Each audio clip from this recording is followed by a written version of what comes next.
Vamos lá, então, Michel Moreira, para a gente falar, atualizar essa questão toda envolvendo o Bradesco.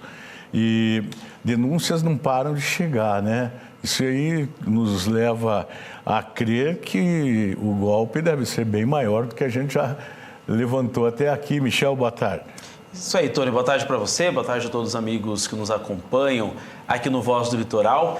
E, Tony, a gente vai pegando mais informações, vai conhecendo também mais vítimas deste golpe já considerado milionário até mesmo pelas equipes da Polícia Civil. A gente ontem trouxe aqui uma grande reportagem falando o passo a passo deste crime, falando também como agiam ali as duas mulheres que foram presas, inclusive, pela Polícia Civil ontem no final da manhã, comecinho da tarde, então, de quarta-feira. E é bem exatamente isso, né? A gente vai cada vez mais tendo informações de vítimas, pessoas que foram lesadas, então, por essa dupla criminosa.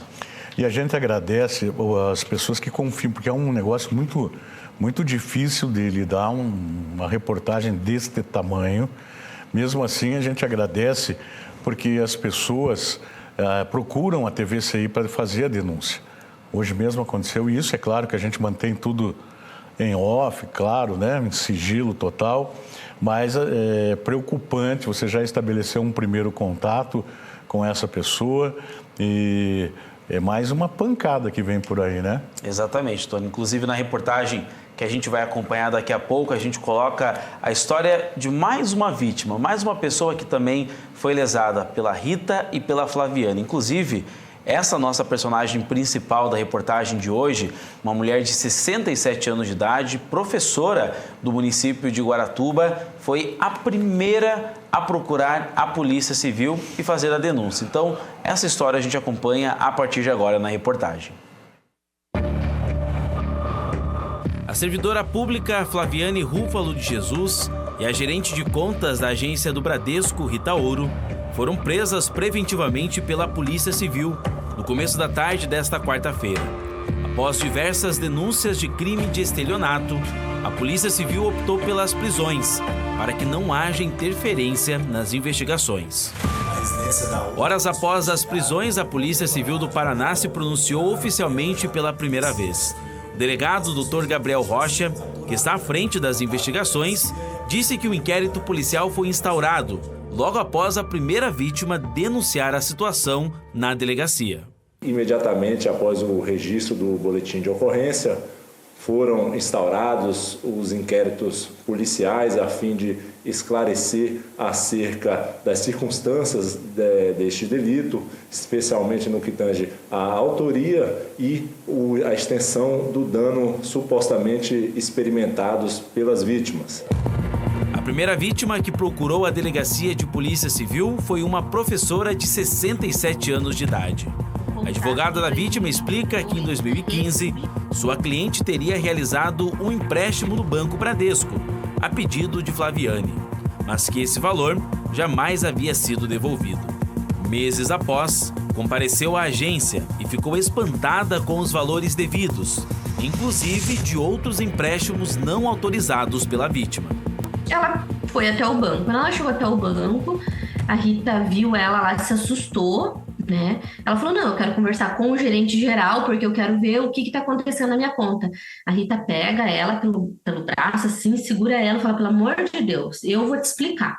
E pega ela e leva ela para a mesinha dela lá e fala, não, eu vou te explicar. Nesse momento que a Rita tira uma tela e mostra para ela que ela devia mais de 300 mil em empréstimo e que tinha mais 6 contratos que ela desconhecia. E daí ela fala, mas eu nunca permiti. Daí a Rita, não, a gente vai pagar, ela vai dar um jeito, ela vai pagar.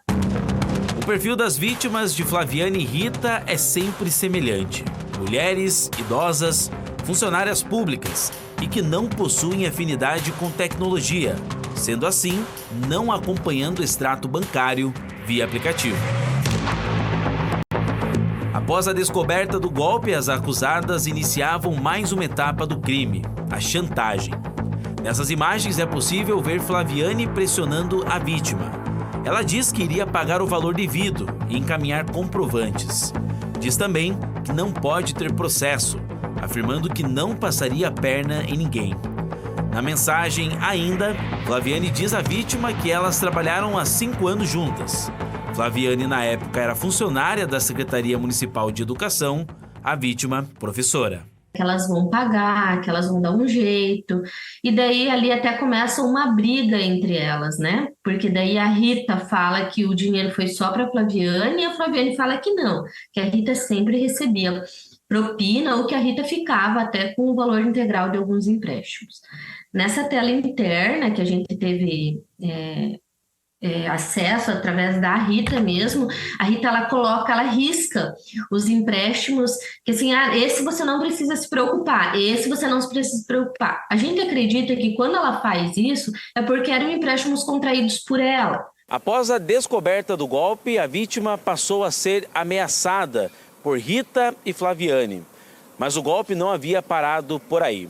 Sabendo que a vítima havia descoberto toda a situação e denunciado às autoridades, Flaviane e Rita ainda realizaram outras movimentações na conta da vítima, de 67 anos de idade. Inclusive, quitando alguns débitos, no intuito de apagar provas. A Rita entra novamente na conta, especialmente no dia 11 de outubro, e liquida 25 mil de empréstimos, né? Tentando aí esconder provas para que durante a investigação, acredito que os contratos dela não apareçam ou algo desse jeito, né?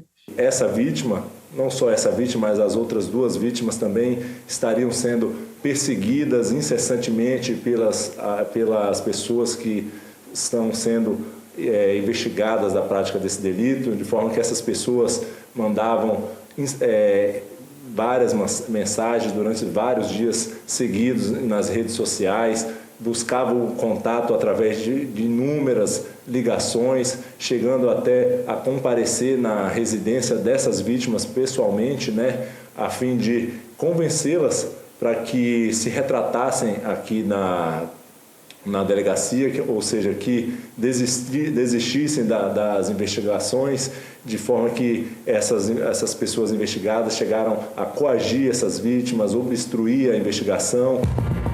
Em nota, a Prefeitura de Guaratuba diz que, caso sejam identificados indícios de favorecimento indevido decorrentes do acesso aos dados dos servidores por conta da função desempenhada pela investigada na época, serão adotadas as medidas administrativas cabíveis, sempre assegurando o direito ao contraditório e à ampla defesa.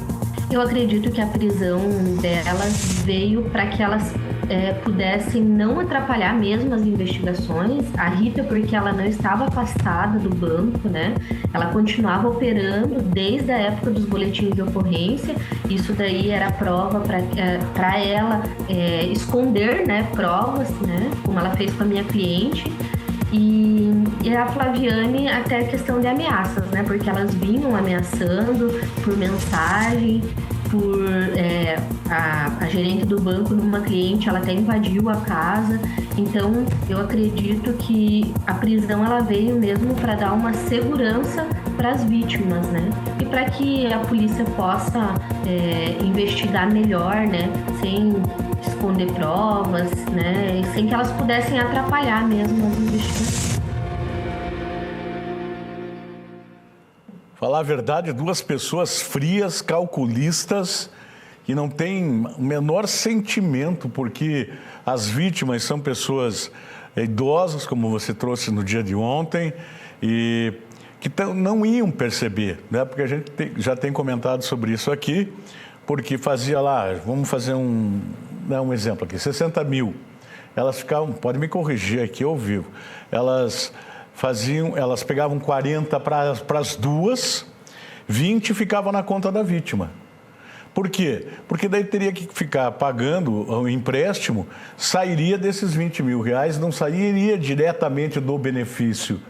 Então a pessoa ia ter, até a pessoa identificar que ele estava pagando o empréstimo, ia demorar. Eles apostavam também em algumas das vítimas aí pela idade. Nossa, a senhora aqui tem 78 anos, 20 mil vai ficar lá, vai pagar R$1.000 mais ou menos por mês. Até lá eu não sei. Não é assim?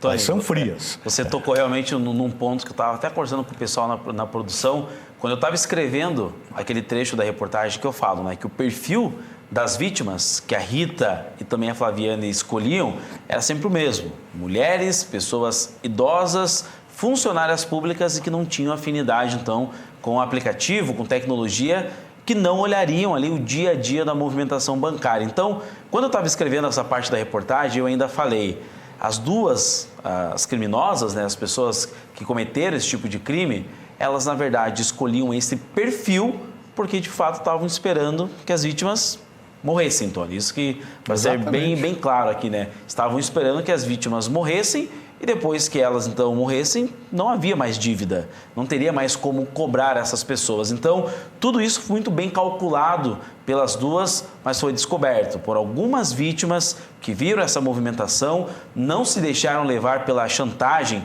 tanto, né, principalmente a chantagem da Flaviane, como a gente mostrou na reportagem, que fala, olha, nós trabalhamos há 5 anos juntos, nós somos amigas. Em outros casos, inclusive, a Rita falando, mandando mensagem para outras pessoas, falando que se a denúncia de fato vazasse, ela iria se matar, colocando até mesmo pressão na vítima, quando na verdade tinha que ser totalmente contrário. A pressão, neste momento, tem que estar totalmente com essas duas mulheres. Dá para dizer que são duas criminosas frias. E só para deixar claro, porque hoje de manhã, quando a gente estava conversando sobre esse assunto com mais uma vítima que é grande, um montante, né, e que veio nos procurar, e, como eu falei, vai ficar em sigilo, tem pessoas que estão dizendo assim, nós vamos procurar a Polícia Federal. Esse crime, especificamente, não é da Polícia Federal, é a Polícia Civil, né? Então, não é a polícia, porque a pessoa falou que vinha de Guaratuba, porque achou que estava muito amarrado o negócio lá. Eu estou falando isso porque às vezes as pessoas vão se confundir. E vamos aí na Polícia Federal de Paranaguá, não é área da Polícia Federal especificamente esse crime, né? Tony, mas eu tenho até mesmo uma atualização. A gente conversou hoje pela manhã sobre isso e conversando até mesmo com a doutora Bruna Letícia, agora pela manhã, que a gente viu ela na nossa reportagem, ela disse que o Ministério Público do Paraná, neste momento, Tony, avalia se esse tipo de crime, né, se essa situação, até mesmo pelo volume, pelo montante do valor que foi retirado da conta dessas pessoas, das vítimas, o número de vítimas também, se esse caso, Tony, de fato não pode mudar para uma instância federal, porque daí se tornaria, além do estelionato, também um crime contra finanças, contra bancos. Então, pode ser também que esse crime acabe subindo um pouco da esfera, passando aqui da estadual para a federal, mas é claro que a gente tem que acompanhar tudo isso. Mas nesse momento, o local certo por enquanto o Ministério Público decide o que vai ser, para onde que vai esse tipo de crime, por enquanto é a Polícia Civil, né, que vai continuar dando